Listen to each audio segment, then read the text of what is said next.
یہ میں کوئکلی چند ریفرنسز دوں گا اور کچھ چیزوں پر میں کنسنٹریٹ کروں گا. جی ٹھیک ہے. امام اعظم ابو حنیفہ سے لے لیتے ہیں, 4 ائمہ فقہ. ٹھیک.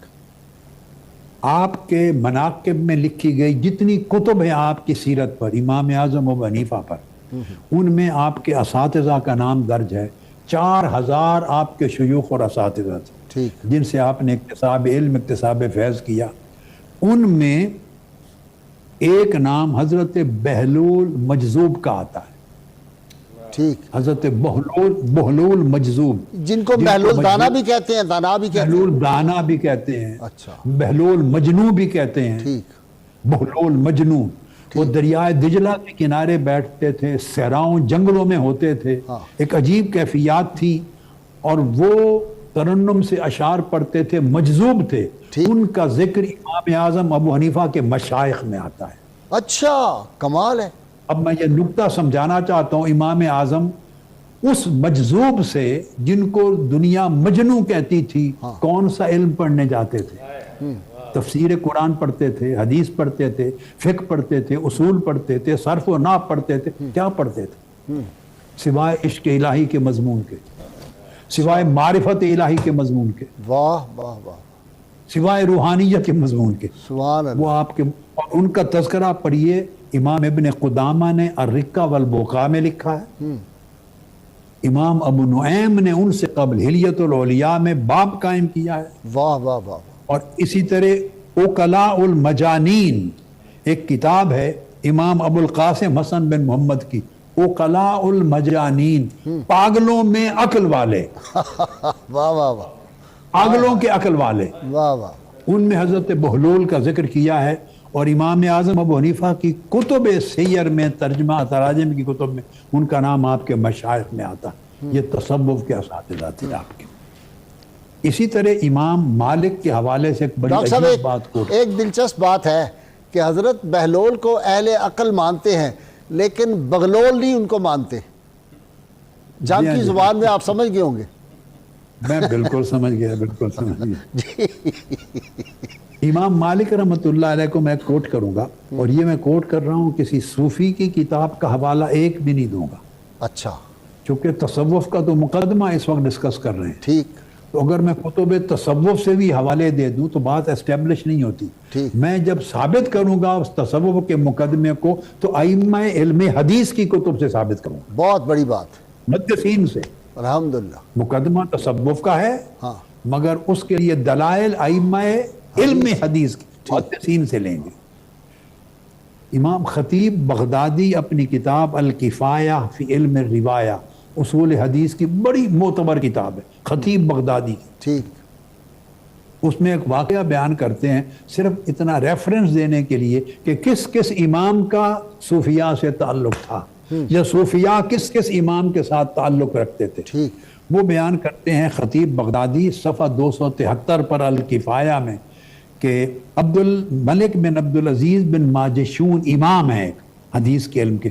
وہ کہتے ہیں میں بیٹھا تھا امام مالک کی مجلس میں, اور میری موجودگی میں صوفیاء میں سے ایک صوفی حضرت امام مالک کی مجلس میں آئے اور بیٹھے, اور 3 مسائل پر استفسار کیا. اب اس سے میں 2 چیزیں اسٹیبلش کر رہا ہوں.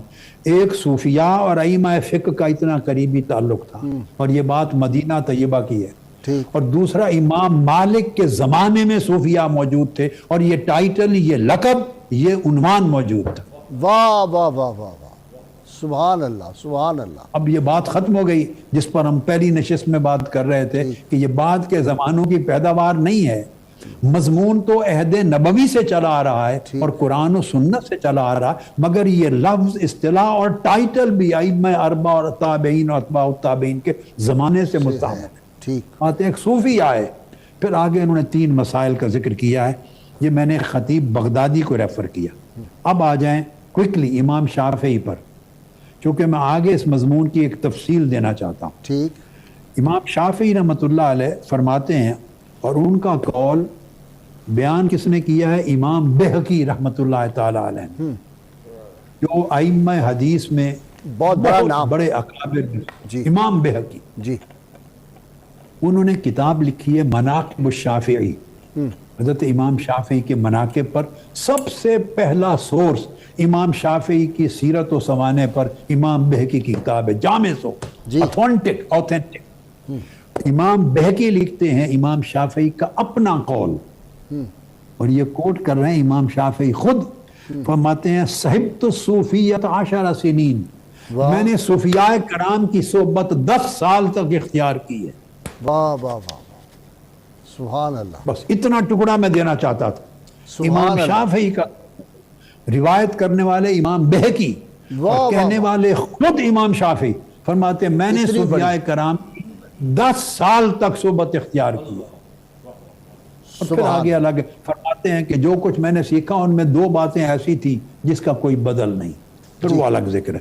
میں تو صرف سبجیکٹ کوٹ کر رہا ہوں کہ امام شافعی کس طرح آپ کی صحبت میں بیٹھتے۔ اسی کو علامہ ابن القیم نے، جو علامہ ابن تیمیہ کے شاگرد ہیں، مدارج السالکین میں بیان کرتے ہیں۔ ابن القیم نے بھی کہ امام شافعی نے فرمایا میں نے صوفیاء کی صحبت اختیار کی۔ ابن الجوزی نے بھی بیان کیا کہ 10 سال تک امام شافعی فرماتے ہیں میں صوفیاء کی مجلس و صحبت میں بیٹھا۔ سبحان اللہ۔ کون انکار کرے گا؟ اب امام احمد بن حنبل کی طرف آ جائیں، حنبلی المذہب ہے سعودی عرب میں بھی اور بہت سے لوگوں میں، عرب دنیا تو ساری شافعی المذہب ہے، اور مالکی کا بھی ذکر کر دیا۔ اب امام احمد بن حنبل پر علامہ ابن القیم کو کوٹ کر رہا ہوں، یعنی میں موسٹلی ان سکولرز کو کوٹ کر رہا ہوں جن کا ائمہ حدیث یا سلفی علماء یا اہل الحدیث علماء یا علم حدیث سے شغف رکھنے والے اہل علم، اور یہ امام تیمیہ کے شاگرد ہیں ابن القیم۔ یہ ان کے علامہ ابن تیمیہ کے شاگرد یہ بھی ہیں، حافظ ابن کثیر بھی ہیں، یہ ایک ٹیم تصور کی جاتی ہے، ایک نقطہ نظر رکھنے والی، ٹھیک ٹھیک، بہت بڑے عالم۔ کوئی شک۔ علامہ ابن القیم کہتے ہیں، بیان کرتے ہیں کہ اس سے امام احمد بن حنبل حضرت اپنے وقت کے جلیل و قدر صوفی ابو حمزہ الصوفی البغدادی ان کی مجلس میں جاتے تھے اور ان سے مسائل پوچھتے تھے، اور جب کوئی مسئلہ درپیش آتا تو پوچھتے ما تقول یا صوفی۔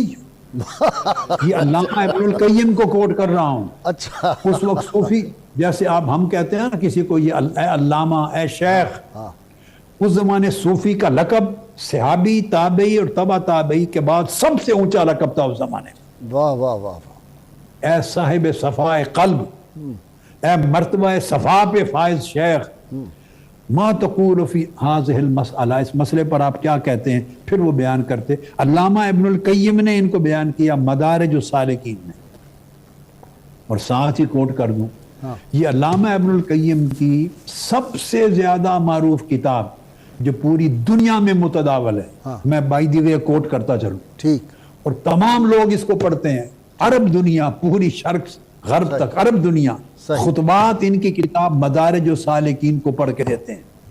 اچھا، سعودی عرب ہو، مصر ہو، شام ہو، اردن ہو، فلسطین ہو، عراق ہو، پوری دنیا عرب، سلفی یا غیر سلفی، سنی، حنفی، مالکی، شافعی، حنبلی، بلا تمیز، جس عالم کو دیکھیں وہ مدارج السالکین کے بغیر نہیں چلتا۔ اتنی بڑی کتاب، اعتماد ہے، اور کسی کو یہ خبر نہیں کہ یہ کتاب ہے کیا۔ وہ آج بتاؤں تاکہ آپ کے پروگرام کی وساطت سے اہل پاکستان کو اور اہل اس خطے کو، ہندوستان، پاکستان اور مسلمانوں کو خبر ملے۔ مدارج السالکین جو امام علامہ ابن القیم الجوزی کا تعارف ہے اور سب سے بڑا مصدر ہے ان کے علم کا، یہ زاد المعاد ہے، سیرت میں، تاریخ میں البدایہ والنہایہ ہے، اور ادھر آداب میں اور دین کے احکام مسائل میں یہ کتاب، اور کتب بھی ہیں۔ یہ کتاب اٹ سیلف تصوف کی کتاب ہے، بڑی بات ہے، مدارج السالکین۔ اور تصوف میں ایک بہت بڑا ٹیکسٹ بک ہے، رسالہ منازل السائرین، امام ہروی نے لکھا تھا، شیخ الاسلام ہروی، منازل السائرین، اس میں صوفیاء اور اولیاء اور صالحین کی معرفت کی 100 منزلوں کا ذکر ہے۔ جی بالکل، 100 منزلوں، صد میدان، وہ جو رسالہ ہے، صد میدان جس کا ترجمہ ہوا ہے، اس کا فارسی ترجمہ صد میدان ہے، بالکل ایگزیکٹلی وہ ایک اوتھینٹک ٹیکسٹ ہے، سب سے بڑا، مختصر۔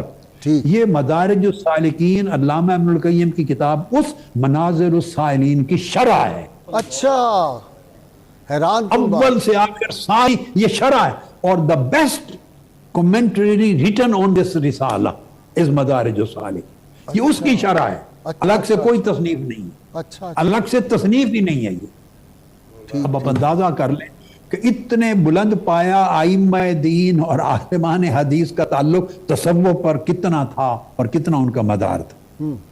پھر اسی طرح امام احمد بن حنبل حضرت شیبان الرائی کی مجلس میں جاتے، حضرت بشر الحافی کی مجلس میں جاتے، اور حضرت حارث بن اسد المحاسبی کی مجلس میں بھی جاتے امام احمد بن حنبل۔ ایک رات چھپ کے حضرت حارث بن اسد المحاسبی کی رات کو حلقہ ہوتا تھا ذکر کا اور مجلس معرفت، اس کو دیکھنے کے لیے کسی دوست کے گھر بیٹھے، جس گھر کے کمرے میں مجلس ہوتی تھی، چھپ کے ایک روز دیکھتے رہے کہ کیا حال ہوتا ہے، کیا وجد ہوتا ہے۔ جب ان پر اور حاضرین پر حالت وجد طاری ہو گئی تو صاحب خانہ کچھ دیر کے بعد امام احمد بن حنبل کا حال دیکھنے کے لیے آئے، تو وہ کہتے ہیں جب اندر داخل ہوئے تو امام احمد بن حنبل پر وجد و مستی اور بے خودی کا عالم طاری تھا، اور زار و کتار روتے جا رہے تھے حضرت شیخ حارث بن اسد محاسبی کا حال دیکھ کر۔ اللہ اکبر۔ اور یہ جو میں نے واقعہ بیان کیا، علامہ ذہبی سلفی اور سنی کوئی عالم اس محدث اور اس اصولی کی بات کا انکار نہیں کرتا، وہ ائمہ میں سے ہیں، جرح و تعدیل اور اصول حدیث کی اتھارٹی ہیں، بادشاہ ہے اس پہ۔ انہوں نے میزان الاعتدال میں یہ واقعہ بیان کیا ہے، واہ اور دیگر کتب میں بھی آیا ہے، واہ بہت سینکڑوں کتابوں میں آیا ہے، درجنوں، مگر میں نے علامہ ذہبی کو کوٹ کر دیا۔ یہ تو سمجھیں آپ کے سوال کے جواب کی میں نے بنیاد رکھی ہے۔ ٹھیک۔